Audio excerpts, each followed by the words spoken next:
Yeah, we're live. Just waiting for the-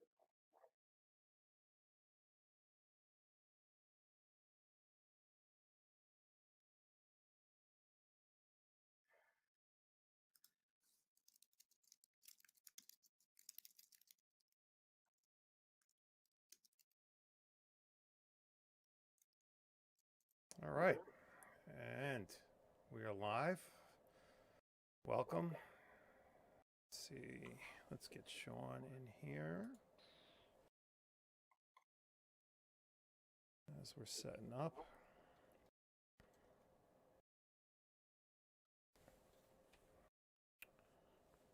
All right.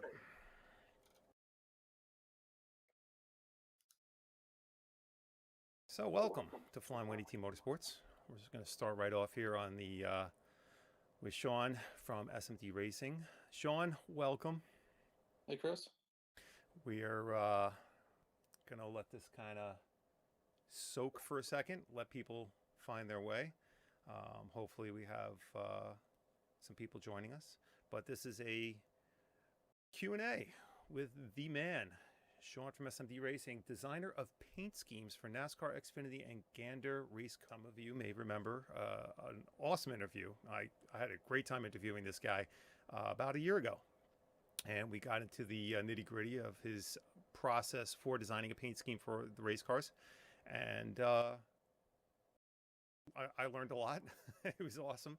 And learned that not only is Shawn a great guy, but he's a master of his craft. So it's awesome to, Shawn, it's awesome to have you make the time to kind of chill tonight. Few words, Shawn. Tell us what's going on in your life. Tell us how everyone's doing at this crazy point in the world, and hopefully that you and your family are safe.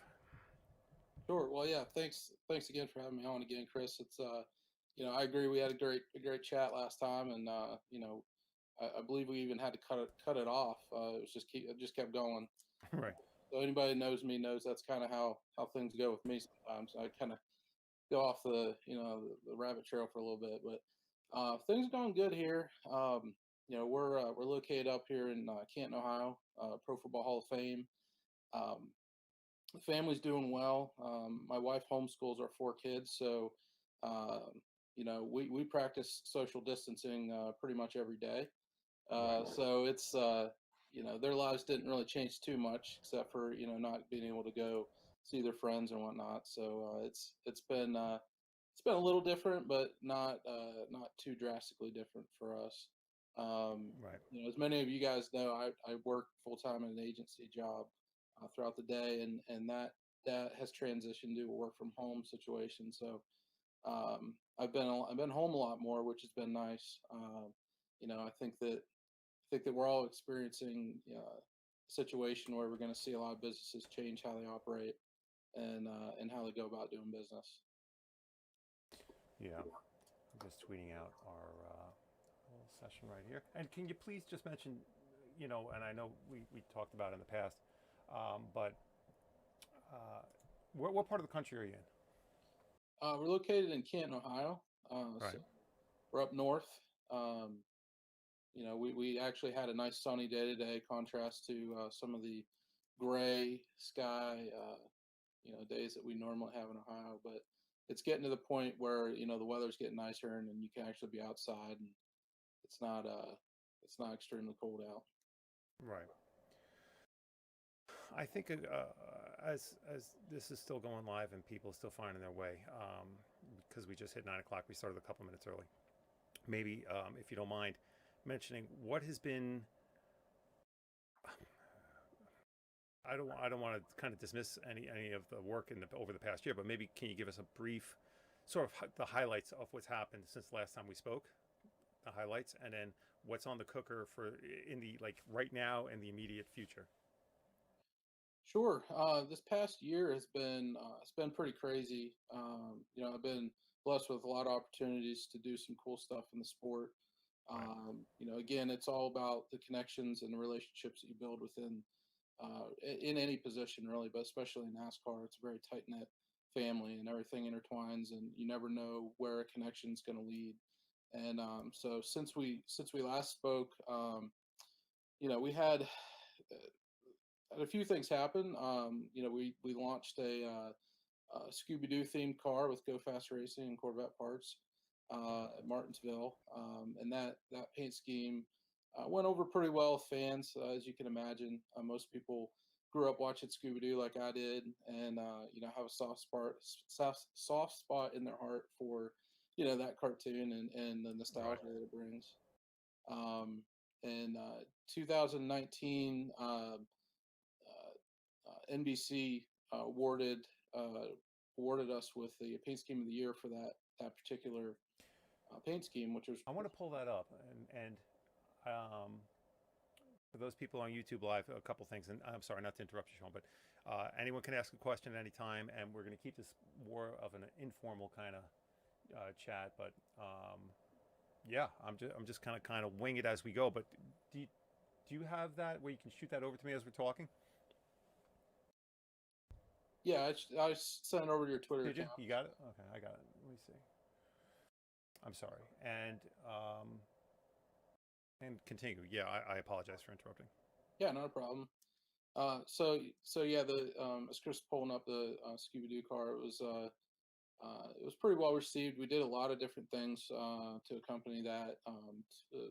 Fire suits, the pit crew shirts, banners, promotions, and overall it was a pretty fun campaign. The colors turned out pretty good. Set up to look like the Mystery Machine. That's awesome. With the 70s style. Scooby-Doo on the side. Got the permission of Warner Brothers through connections at Go Fast there. They had already been in contact with Warner Brothers at that point, so for the legal and everything checked out. And Lionel produced a diecast of it. Yeah. Oh, they did. Yeah. It's I have it sitting here. Do you? I was just good. That was my next question. Where is it on the shelf there behind you? It's actually over in the other case. Let me grab it real quick. Yeah, let's see that. That's cool.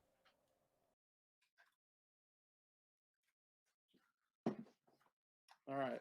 So we got it right here. That is awesome. Signed by Corey on the windshield. But it turned out pretty good. I was pleased with the colors great. And everything just turned out as intended. So I was pretty happy with that. It's cool. It'd be a really cool keepsake. And it was Scooby-Doo's 50th anniversary as well. The same year we ran that at Martinsville. So the timing of everything was perfect. It all couldn't have worked any better from a promotion standpoint. So they pushed it through their social channels. Warner Media did, and there's the Scooby-Doo brand on the side of the car, and it was good. It was a fun time. I'm curious when you have a theme for a car. And I would consider this a theme. Obviously, it's the Scooby-Doo theme. You got the theme of the characters, and there's the colors, and obviously the overall aura of that brand, the Scooby-Doo brand, right?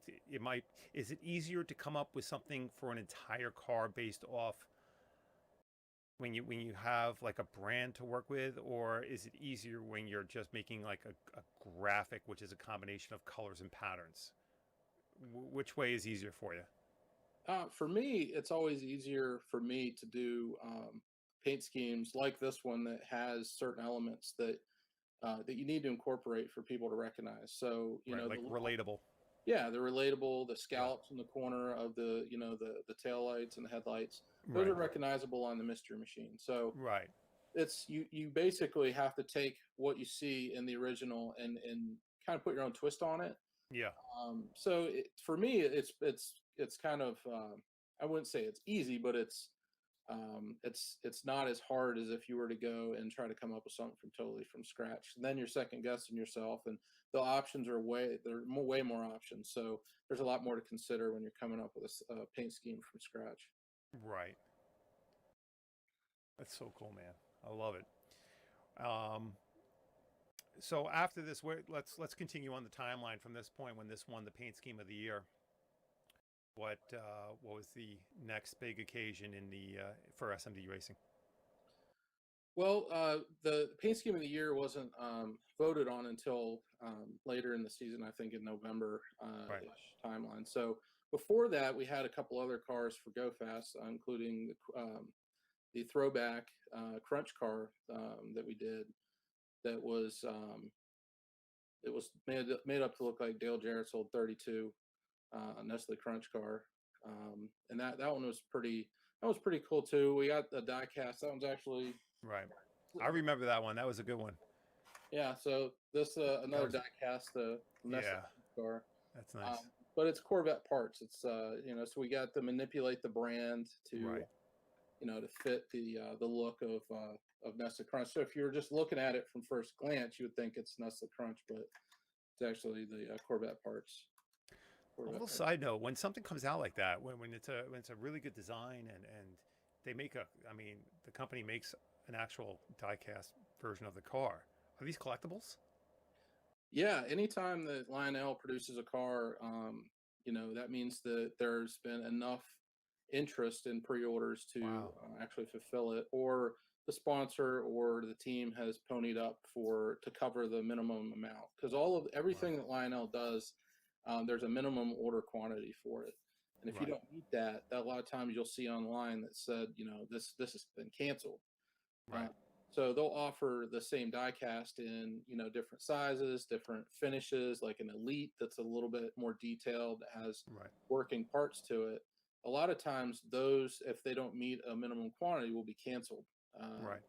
So they're not actually produced. You're buying it and you won't actually get it for months later, Right. because you're basically buying it ahead of time and committing to, having that purchased in a pre-order. Right. Good stuff. Now, to get off the timeline, I definitely want to give you the opportunity to continue from that point. So we were on the Nestle Crunch, well, the play on the Nestle Crunch car, Mm-hmm. and then where we progress from there. Well, I've been kind of going backwards throughout the year. In 2019, I also had an opportunity to design a paint scheme for Hendrick Motorsports in the '88 for Alex Bowman.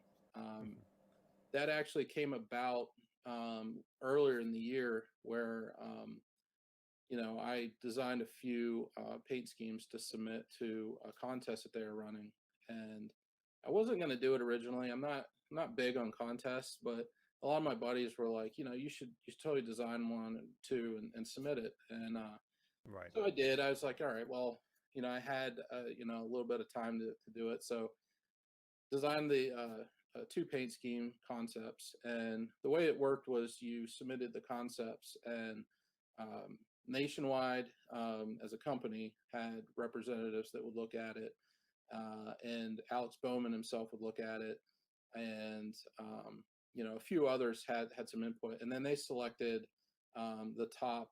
I forget what the top amount was. The top 10, or a certain amount that would go into a fan vote Right. online. So the fans would vote for which one that they wanted to see produced, or be narrowed down to um, you know the winner. A buddy of mine, Kyle, actually won the competition Right. with his version of the '88, which was really nice. Do you have a picture of your version as we're talking? I do. Let me see if I can find it. But yeah, his was really nice. Did a really good job, and his ran it. He got the prize package, the all expense, paid trip out to Vegas to see the car and in action. That's cool. But a little later, I had a good relationship with the GM over at Rick Ware Racing, and I sent the paint scheme to him, and there was two. I sent one of them over to him and said, "Hey, would you guys be interested if I just gave you this paint scheme? Would you want to run it? A different sponsor, just put a different sponsor on there." And he said, "Yeah, it looks Right. great. Let's do it." So, long story short, that one actually that one actually, the second concept I designed for the that contest actually ran on a car with Rick Ware Racing, um, and so it was kind of redemption, for designing or not winning the contest. But it I believe it was Cody Ware. It was ran it. I think at Watkins Glen, Right. and I'll try to find a picture for you here. Yeah, yeah. So I was pleased. I was like, well, at least I was able to um, get a concept out on track. It wasn't a wasted effort from my part. And so a little bit later, this paint scheme had ran with Rick Ware Racing for a couple times. I believe like JJ Yaley ran it. Cody Ware, he had ran it a few times, and Mm-hmm. so they actually wanted to run it with Spencer Boyd at Talladega, and they just had the colors switched around and ran Manscape on it, which was kind of cool. So they definitely got good use out of that paint scheme, and of course, I got a lot of good use out of it just from somebody running it. I was glad to see that happen. There we go. This one that you just sent, right? Yeah, so there's two here. These are the original. So let me throw that up on the screen now so people can get a look at that. That's awesome. So that So cool. that paint scheme is that's the one that actually ran on Alex Bowman's car at the Roval. Right. So after Rick Ware ran the other paint scheme, I sent you two. Those were both submitted originally for the contest. Right. I got a message from Nationwide. Basically, the head of marketing there had contacted me and said, "Hey, would you be interested in working with us to repurpose your submission?"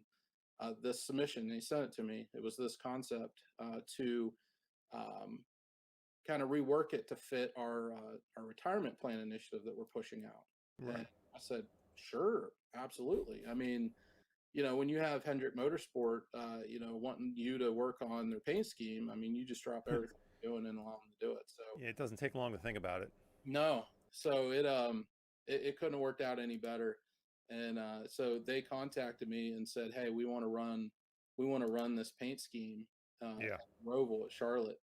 And I was like, "Okay." I'm like, "That's pretty cool." I was absolutely. So I worked with them, and we created a few different options where Nationwide was represented differently, and they had a big push for the retirement plans. That was one of their big things that they were really wanting to push out. Being in the last year of contract with Hendrick Motorsport, and they wanted to leverage that the best they could. So they started pushing individual programs with them that Right. Nationwide had going on. This is the other picture you said you sent. Yeah, so that paint scheme is that was the first one that ran at Watkins Glen with Cody Ware for Jacob Right. Companies. It was a pretty aggressive looking paint scheme. It had a lot of metal and I love it. yeah, it turned out really really really well, and I was pleased with how it looked. It got a lot of attention as far as just being different. It's very sharp and angular design, so it really fits the style. Couple questions for you that popped up just from listening to you talk right now. One is creating a design for a random team. Maybe you're looking to get new clients. You're looking for new business.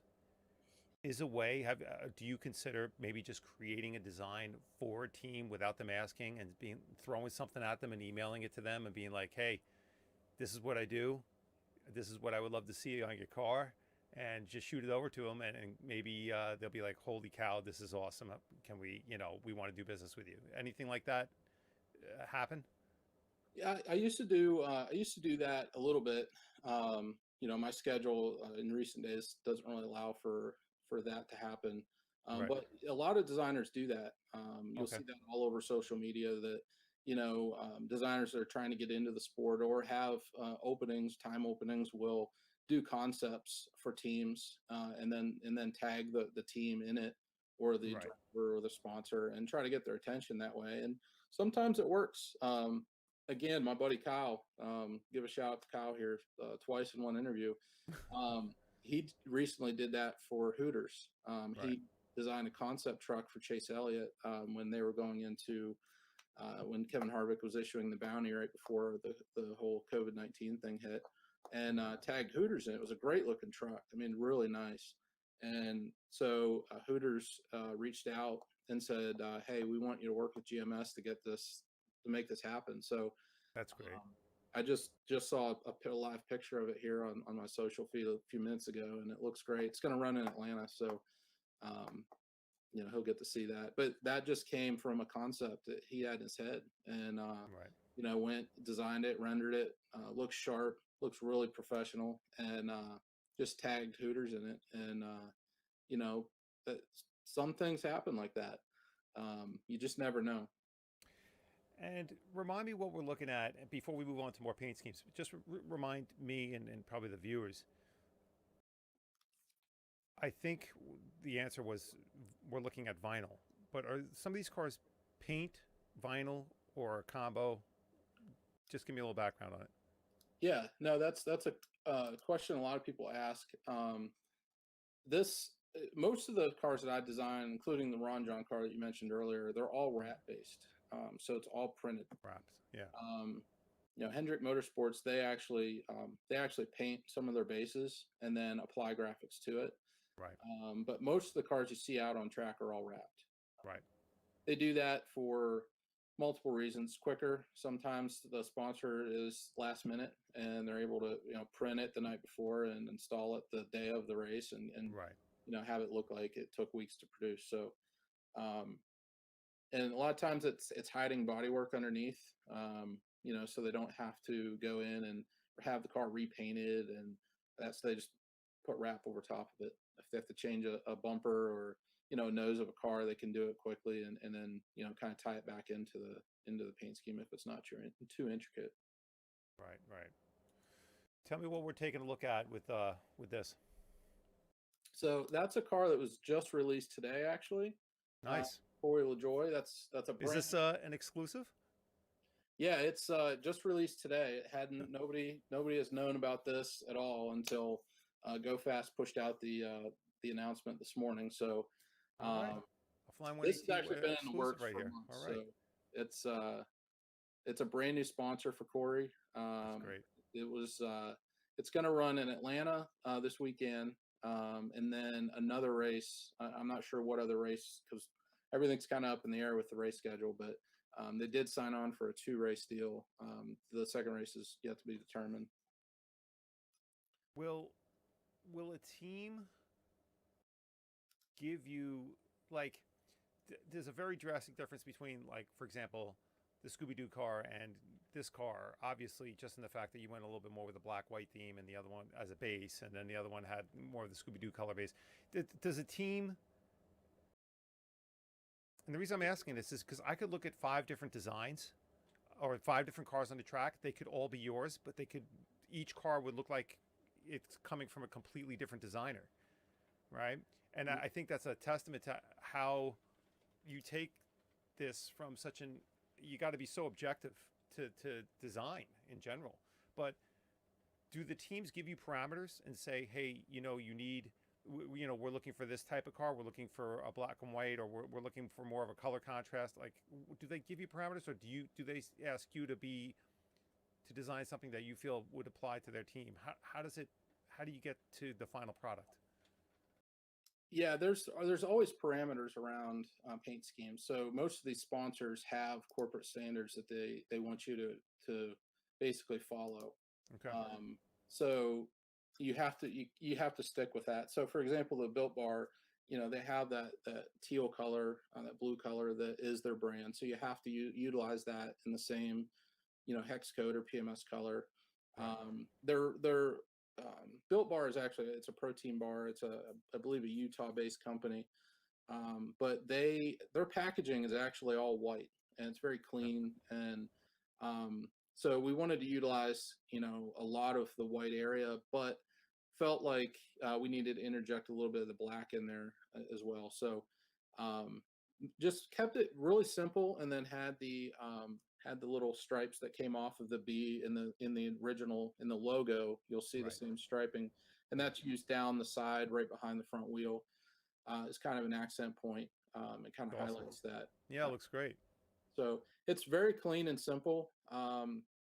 It was one of a handful of designs that were presented originally to them because we had time. Like I said, this has been Right.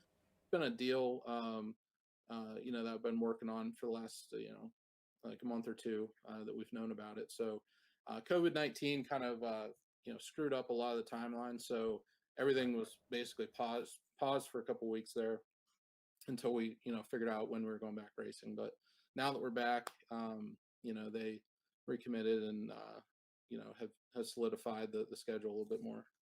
Well, not to dismiss, I mean, you mentioned COVID-19, and I think it's fair.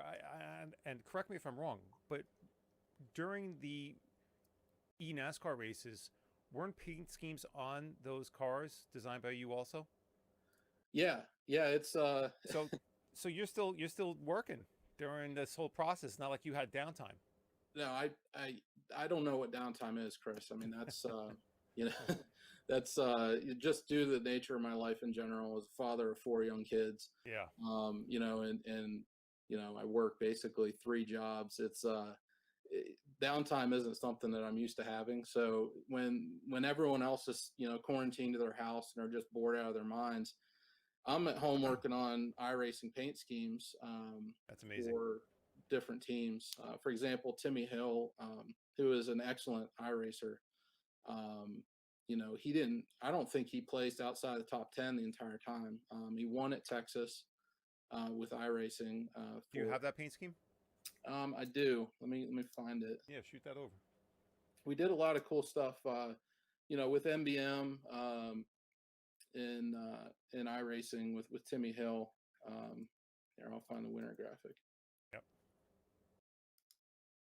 It was a lot of fun. Timmy, runs with a team that, they're a budget team, so they don't have the big money that some of these other, Hendrick Motorsports have. And but when you're in iRacing, all your setups are the same. And Right. Timmy is a very, very seasoned veteran when it comes to iRacing. There's a few guys in the sport that practice and are really good at iRacing in a minimal setup. So, Right. yeah, he won at Texas with roofclaim.com, his main sponsor, his real sponsor in the sport this year. They've committed pretty big to the team, and Right. have secured a lot of the primary spots for MBM throughout the season for Timmy Hill, allow him to go in and focus on driving, have financially contributed to the team to allow them to better their equipment and gradually get better throughout the season. Now, how did this come about? Was it the same teams that in real racing that asked you to do a virtual scheme? Yeah, a lot of the well, at first everyone was trying to figure this out. So the very Yeah. first race was there was a pro invitational that it was well attended, but I don't think people fully understood what was going on. I don't. There was a lot of uncertainty. People were like, "Do I really want to watch grown men playing video games?" And it aired on television, so it was the concept. If you really break it down to its elements, was very odd for people to wrap their heads around. But by the time that they organized the Pro Invitational and got that rolling, people were so starved for anything racing that they were just tuning in. And the ratings for the very first and even the second one for Texas, I think was the highest rated. Well, it was the highest rated show on Fox. I don't know what the numbers are, but the ratings were through the roof because everyone was quarantined and there were no sports at all. Everything was canceled, and they were putting iRacing on national television on Fox, and people were kind of forced to watch it in Right. some capacities if you weren't a fan. And Right. I was skeptical at first too. I sat down and I didn't know what to expect or I didn't know how to react to it, but I found myself getting into it. Oh, absolutely. iRacing did a very good job with the graphics and how they Yeah. have everything set up, and I got into it. it was, my kids came in, they're like, they thought it was real. Yeah, You know, I've been into sim racing for a while. I mean, a long time. And, when they first started, it was good to see that they went in that direction. And then I was immediately disappointed in the first race because all the racers in the chatter were just joking back and forth with each other. They were just jabbing each other and jibing each other the whole race, and I was like, "Come on, guys, take it serious," And that the teams must have said something to them because within that first week of the first iRacing race I saw or eNASCAR race, within the first week everybody got serious.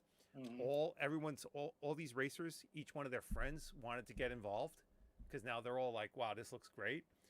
And it very, very quickly became a serious thing. I remember watching a race with Dale Earnhardt Jr., but it wasn't watching him a race. It was a YouTube live stream of his spotter in the eNASCAR race talking to Dale.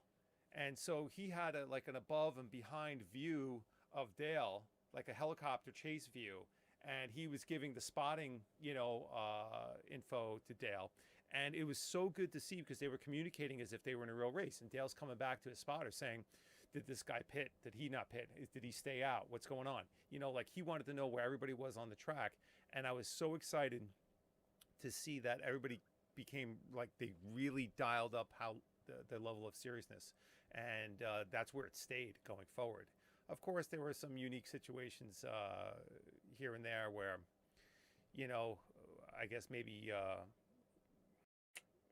we're a little less fortunate due to the fact that it was a sim race. Things like Lando Norris, racing in the virtual Grand Prix, and people starting to bump each other out of races and stuff like that. But for the most part, it turned out to be a really cool, really productive, very positive thing for the sport and obviously for sim racing. So that was very cool to have that going on and to obviously see your paint schemes on these cars. I definitely want to get back to another scheme. I mean, I'm glad you enjoyed it too. I mean, as it went on, it got better and better, right? Yeah, it did. I mean, and you're right about people at first, I don't think took it too seriously. I mean, Clint Right. Boyer, who was, part of the podcast, he was still racing at the time, and I don't think he still took it seriously. But then, if you know Clint Boyer, I don't think that's just how he is. He's kind of a jokester like that all the time. But Right. Right. and I think that NASCAR had a lot to do with some of these guys, making this into a serious deal because NASCAR realized that they're in this iRacing for the long haul, and there's no races being ran at these tracks. Tracks aren't getting revenue. NASCAR is not getting revenue from these tracks, but they are getting excellent TV ratings, and they wanted teams to take this seriously and have their cup drivers participate. So it's just speculation, but I think that NASCAR probably had a meeting with some of the team owners and said, "Look, you guys need to take this seriously because Yeah, I think you I know, think that's what happened. I agree. yeah, Especially when I forget who it was, that one driver who used a racial slur during a race, during online chatter, and then they booted him. I mean, from the team. yeah, it's So unfortunate, but you're on live television, so exactly, you're representing an organization. You got to watch it. So tell us about this car that we have up on the screen.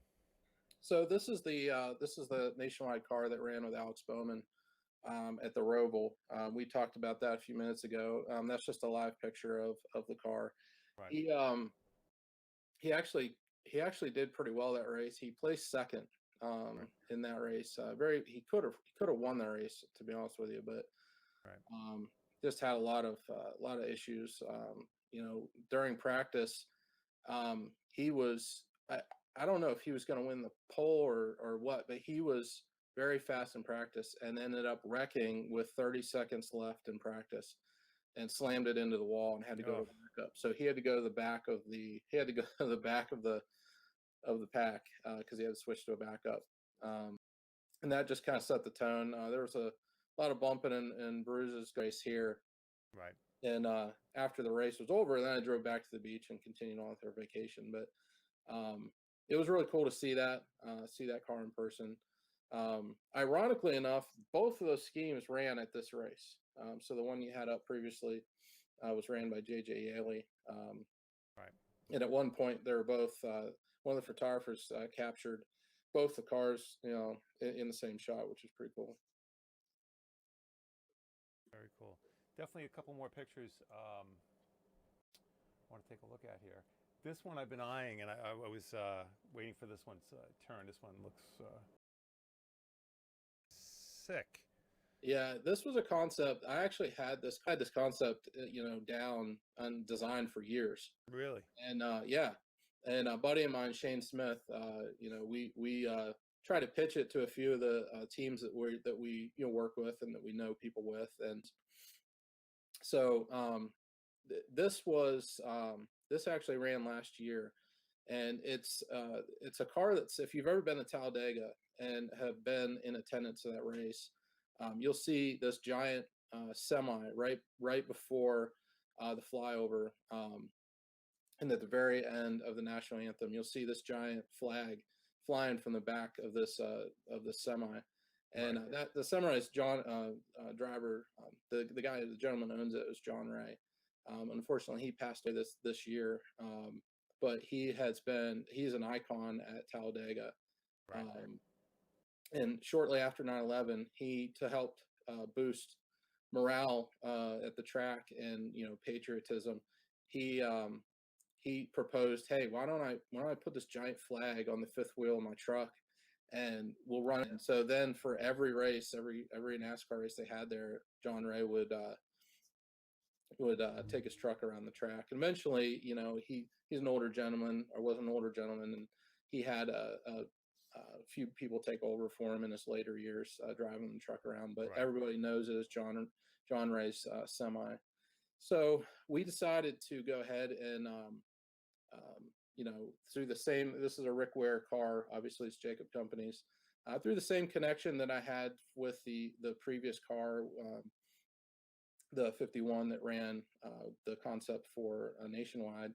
I pitched this to them as well, and I said, hey, here's another one that I've had for years, all designed and painted up. It would be really cool, if you didn't have a sponsor, if you did, or if Jacob Companies wanted to run this as a tribute to John Ray and his legacy there at the track, that would be awesome. And they said, yeah, absolutely, that's great. So yeah, they latched onto it, and at the time when we ran it, the gentleman that had drove the truck for John Ray had passed away of cancer, and so it was kind of a dual tribute to him and to the legacy of John Ray and the family there. right. And it got a lot of attention at track. People were coming up to it and looking at it, and they recognized it. Anyone, like I said, anyone who is at Talladega or have attended a race there will know when they see that truck what it represents. So it was pretty cool. I was fortunate enough to go to that race and see that paint scheme in person, and just take it all in.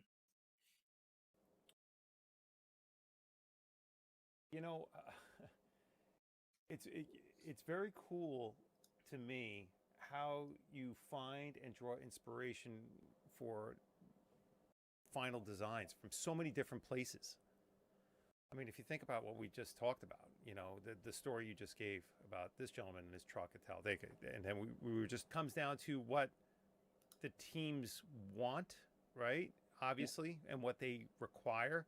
But I guess for me, where you can look at it, and once again, that's not a knock. That's a testament to how creative it is. It's just like you can approach things from so many different angles and execute at such a high level that nobody knows the same guy, right? You put all the cars in the field and say you have 6 cars in a field of 30 cars, right? No one's gonna be able. That's what makes it so awesome. I have to make sure that this is something that there's nothing in this design that I've done before. Like, you don't want people to draw a connection to you or any other paint scheme, or are there times where you're putting together a scheme and you draw upon some other little nuances of another scheme and say, you know what, I did this on that other one. You know what, I think it would look perfect here. Or do you say, I don't want to do that? This has to be 100% original? Yeah, in design, design has all been done before in some capacity. That's one of the things that we're taught in college is that when you come up with something you think is extremely unique, most of the time it's been done before somewhere else by somebody in some capacity. Right. So drawing inspiration is a big part of the process, and that was one of the things that I learned when I was in school was that it's okay to be inspired. In fact, you should be inspired by other things, getting out there. I even do that in my professional life. If we're researching a client, go out into the store and take a look at competitor packaging when you're doing a question from other places. There's a difference between inspiration and copying. Right. If you say, hey, like I want to do a car that has flames on it, but I don't want to do a Jeff Gordon 24 flame paint scheme because Right. Right. everyone knows that as Jeff Gordon. But you can do paint schemes with flames in different ways, just like the one you have up on screen now Yeah. for Schluter. Corey LaJoy actually kind of drove this car, literally drove the creative on it, and he drives it for real. But um, he he said that he wanted to have flames coming off of the side. Originally, this car was flipped around where it was black, and he's like, can we make it orange? So he Yeah. kind of had an idea in mind that I worked with him on, and I said, yeah, we flip it around, and we created the flames, black flames coming off the side, and it's kind of layered, and it has the little silver flames in front of it. And the So red one's behind it. yep, and then reddish Love it. orange behind it, which Yeah. covers up the kind of square pattern. It's called the Ditra, I think is the official name of it. But Oh yeah, you're right. I'm that sorry, is I a didn't even see pattern. that. You mentioned it. Now I see it. That is a pattern that is prevalent in Schluter Systems products, which they produce a lot of products that deal with underlayments for tiling. And a lot of my buddies in the construction field know exactly and have used their product and love it. Right. So when they want to have that element somewhere in the car on each paint scheme, so Right. they've been a sponsor, a longtime sponsor of Corey for years. And if you look back through their paint schemes, you'll see that square ditcher pattern represented throughout all the paint schemes in some capacity. Love it. So yeah, this paint scheme here, it'll run again this season at some point. You'll see it throughout the year. Just a quick question: is the template for a car like this, like a Mustang, right? You look at the front where the grill is and the lights and everything. Do you have a template, obviously, so you don't have to design the lights every single time, and then you just obviously change the color? Like you have the parts of the car as a template. You don't have to design that, right? Correct. Yeah, Okay. I have what's called a 5-point. That is all the teams that are in NASCAR have to submit a 5-point layout to NASCAR in order for them to review and approve all the paint schemes. So all the paint schemes that hit the track are reviewed and approved by NASCAR. So Right. part of their requirement is that you submit a 5-point Right. 5-point layout. And that includes the design of the lights and making sure that it's the spec of the car that team's running, right? Well, that's a little different, just because the manufacturers actually supply the teams with decals. Oh, they do. So, Okay. yeah, so we don't. When I'm designing a car, I don't have to take into account the grill and all that stuff. That's all. So Ford basically provides that to Go Fast Racing to Okay. put on the car. So all we have to Interesting. worry about is the wrap base underneath, and not necessarily the headlights and taillights. And Right. NASCAR supplies the the decals that relate to NASCAR, like the race car logo and the bottom of the window there, the contingency decals. Those kind of Right. things are supplied to them by NASCAR, and then the rest are all manufactured. So they'll have different specifications that they want. Tell us about this car. So this car recently ran just a few weeks ago at Dover, and they Dryden is actually the track sponsor there. So you'll see Dryden all over the track at Dover. They sponsored with Go Fast last year, and signed on for a few of the iRaces where we raced this very similar theme. Again, this was created ahead of time, and we knew that they were going to be doing iRacing. So we actually used some of the other concepts that were presented. One was almost identical to this, except everything was reversed out. So the front was still in white, but the red was black with like a diamond plate texture that they utilized throughout their semis. So again, it's taking some of those elements that are prevalent in their brand and bringing them into the paint scheme design. Very nice. Horrible extreme cases of where you've submitted a final design and they've just gone bananas and like, no, this is definitely not what we want. No, completely change it, and you're like, we overhaul something. Luckily, I really haven't, just opinion based. Like you have all the elements present, and they're just like, no, we don't look at it like that. We want this bigger or this smaller or whatever. Yeah, design is completely subjective. So that's the frustrating thing sometimes is there is no right or wrong. It's all based on personal opinion, and some of the sponsors will come back with well, we like this, but can you make the logo on the corner panels bigger, or right. Just small tweaks. But generally, the paint schemes I've designed have been pretty fluid. They haven't really had a massive amount of changes to them. Right. The one you have up on screen now, switching teams. So I've worked with a few different teams this past year. MBM is one of the teams. Go Fast Racing is another, and I'm on one of the front row cars this week with one of the sponsors that I do a lot of work with, Freight Auctions. They're a direct client of mine, and have been really good for me and my career in NASCAR. I attribute a lot to them. So this paint scheme here actually ran last year with Rick Ware Racing, and Pit Boss was a sponsor of theirs at the time, and so Pit Boss grills are pellet based mainly. That's one of their big products is the pellet based grill, and they wanted to have a car that had kind of that smoke mentality. I love that. Yeah, I'm looking at that, and you did that so well. Not necessarily it looks so good, but more of the smoking, because they sell a lot of smokers. That's not something that they're big on. Yeah.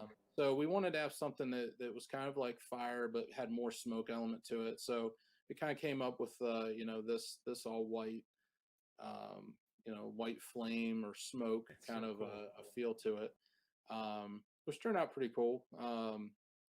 It's always nail biting as a designer to wait and see how the wrap looks once it's printed and on a car. A lot of times we won't see it.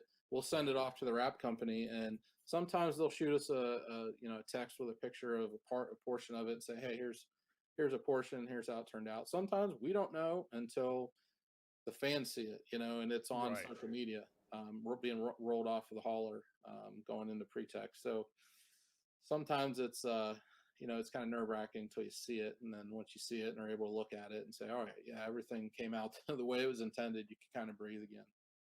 Hey, Shawn, I have a question here from Gene on the chat.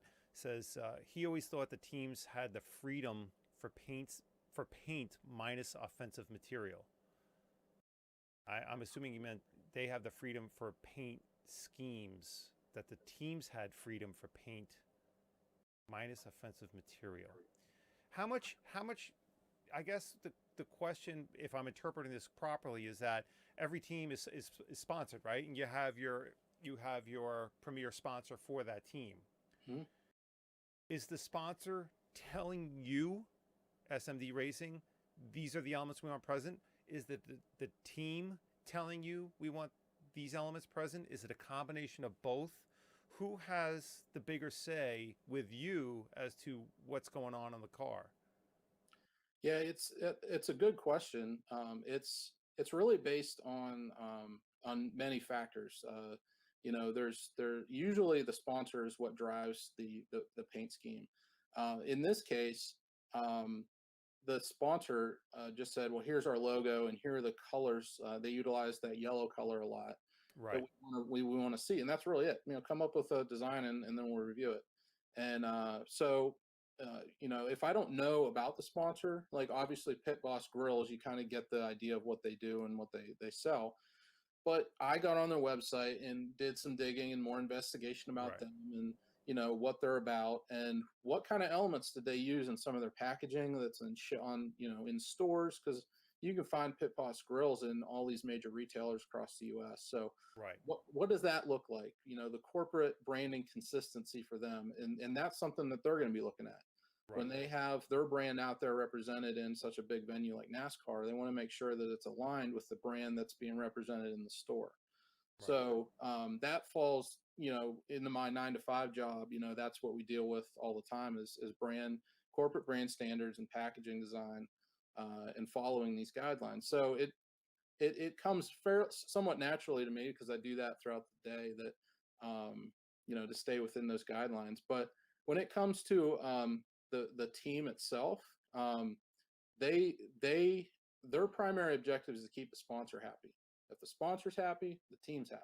Right. So, but as far as the offensive stuff, that NASCAR does police that. So you They can't do. just put anything you want on the car. Well, he said minus offensive material, obviously. Yeah. Yeah. Not that you would be submitting something like that. Question for you, because this design to me seems, of the ones that we've recently just glanced at, this one seems a little bit more tricky due to the smoke itself, the smoke slash flame kind of coming up the hood, down the side. What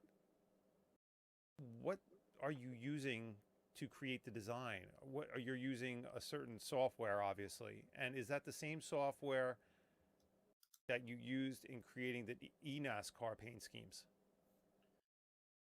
Yeah, there's a different process when you're talking about the eNASCAR paint schemes, the iRacing paint schemes. They require a template, a specific template that the Right. design is applied to. All of my designs that I start out with are all done and designed in Adobe Illustrator. And Adobe Illustrator is a common program that a lot of designers in the industry use.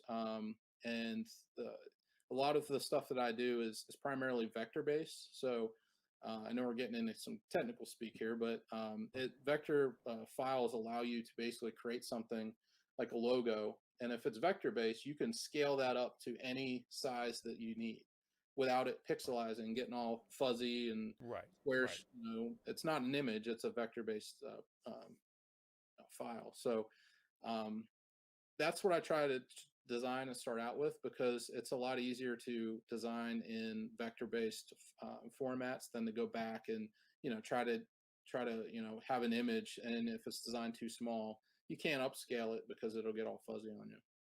Right.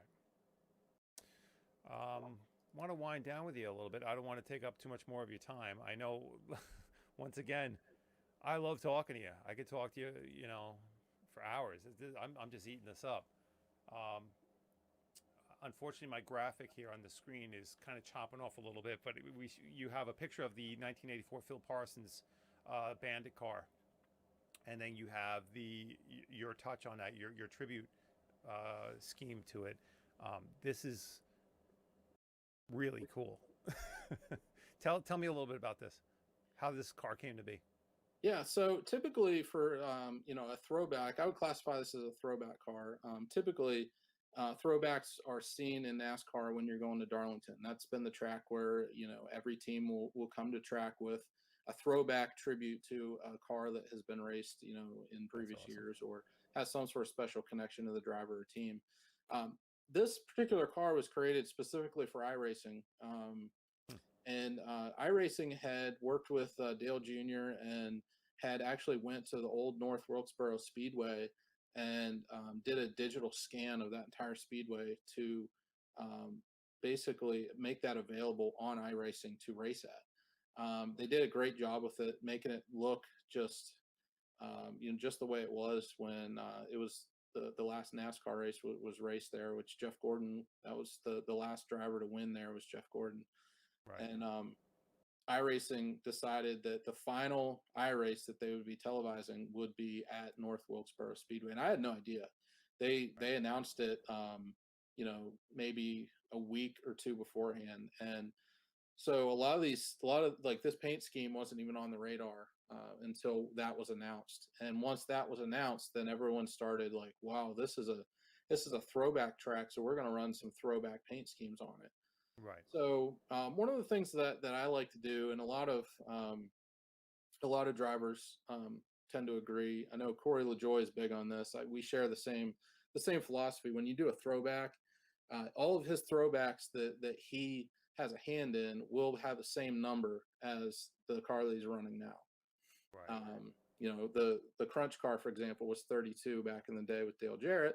Right. Corey's number is 32. So along the same lines with MBM, this is a totally different team, but I was talking with the GM there, and I said, all right, well, it would be cool if we could run a throwback scheme for North Wilkesboro. What did you have in mind? Is there anything that you want to see? And he's like, well, just, shoot us some ideas and we'll kind of brainstorm. So I found a couple old school paint schemes, and Phil Parsons' 66 Skull Bandit was the same number that time. He ran a couple different numbers, but 66 at the time. And I'm like, well, this is perfect. Same number.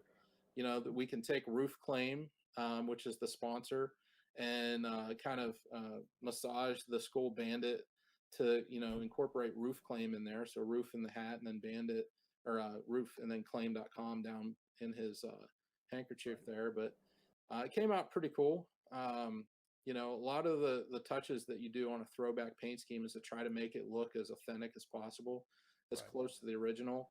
For this one here, I was always annoyed by the little flames coming off of the original car. They just look weird to me. They were kind of scrawny and yeah, they I know what you're saying. So I decided to kind of play with it a little bit, Yeah. make it look more. It's funny you said that. That was one of the first things I noticed in looking at this. Like within the first 5 seconds of looking at this, I was like, oh yeah, I like your flames better. Like I like the way it's you integrated it into the scheme. Whoever did the original, you could tell you have to look a little bit harder, but from a distance, you're not quite sure what you're looking at. But with yours, you know exactly what you're looking at. Yeah, and I try to, when I'm doing a throwback paint scheme, I try to make it as close to the original as possible, because that's what the fans, they'll grill you on it too. If you do something and it's not clear, they will call you out. Yep. And they're very passionate about their comparisons, and so I try to make it as close as possible. But at the end, end of the day, if I don't like the paint, the flames on the side, I'm gonna maybe change them a little bit and make it look a little better. Still has the same look and feel. It was very old school. It was really fun to watch. Timmy raced that race, and I think he came in third or something like that, or I don't know if that's the one at William Byron. No, he didn't race that last one. I think Timmy came in second. But it was really fun. It was cool to see. Very nice. And I think this is another shot I just want to show quick of that car during that race. Yep. And those are actually 2 cars I designed for the 32 and the 66. Yeah, that's awesome. The Dryden car, which you saw earlier, we decided to just do a simplified version of it, just the red top and the all white sides. Yeah.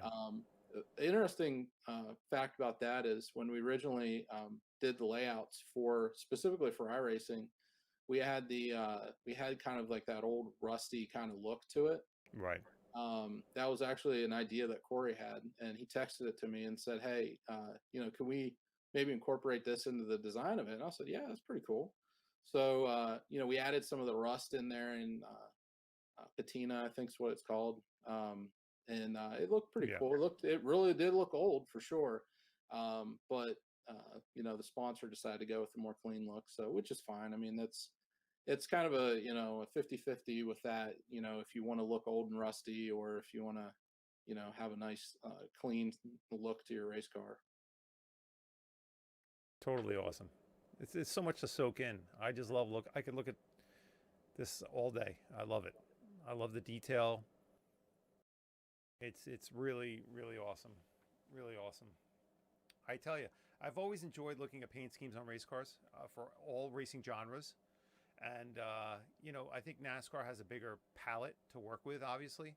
So, oh boy, let me get rid of that. A bigger palette to work with because of how much sheet metal you have, right? Unlike like a like a Formula One car or something. So it's very cool to see. I think it's very easy for a fan of NASCAR to appreciate the paint schemes a little bit more, you know. So I love, like, ever since I first talked to you, I've even appreciated it even more than I originally did. So now I'm like really into it. I'm always checking out the cars and seeing who's doing what. But I Yeah, love it. there's no other sport that other than racing and racing in general supports graphics and that aspect of it. I remember as a kid, I used to have a cardboard box that Yeah, I would get in and I would paint up just like a paint scheme. I'd write on the side, I'd put numbers on it, and it was always mellow yellow. That was one of my favorite yeah, with Kyle Petty, and I remember painting that up. So I could probably attribute that to a lot of my love for the sport nowadays. totally awesome. Listen, we've been talking for now over an hour. Once again, I cannot thank you enough. Um, you've been amazing. I really appreciate you taking the time, and I hope you would consider, revisiting, for us to revisit what you're doing in the future again, and touching base. But briefly, before we sign off, tell us what we should be looking for in the immediate future. What's coming up within the next week, 2 weeks? Where should we be looking for SMD Racing Designs? Sure. Well, yeah, again, thanks for having me on, Chris. And Absolutely. it's always good to chat with you and Thank you. catch up You on too. what's going on. And we'll definitely hook up in the future again. So coming up this weekend is a pretty big race for me in Atlanta. I'll have I believe 5 paint schemes racing in total that weekend. So 3 in the Cup with Corey LaJoy in the Built Bar car. The 34 of Michael McDowell in the Freight Auctions car, and then also the 66 of Timmy Hill with the Roof Claims car, roofclaim.com. And so in the Cup Series, those guys will be running on Sunday. And on Saturday, in the Xfinity race, Brett Moffitt will be in another Freight Auctions car, special camo edition, where we added some digital camo into that paint scheme. Cool. Excited to see that. And then Timmy Hill again in the roofclaim.com 61 Camry will be racing in the Xfinity race on Saturday as well. So it should be fun. I'm looking forward to it. I was supposed to be at that race last year, and Atlanta was the first race to be canceled. So had to cancel all the travel plans, plane tickets, all that kind of stuff because the race was canceled. So, but I'm looking forward to watching on television. I should have a pretty good seat in the house here, and to watch the race. Excellent. Shawn, I think that's a wrap. I think we got to cut it. You got to get back to work, get back to your family. Again, thank you very much for the few people we had in chat. Thank you for stopping by. I'll try to be getting this maybe chopped down a little bit, do some minor editing, so it's we get into it a little bit more in the beginning and the end, and get it up on my YouTube channel. So we'll get it over there. But thank you again, Shawn. Great speaking with you. We'll see you again real soon, and good luck with everything you're doing. I wish you nothing but the best. Thanks, Chris. Appreciate it. All right.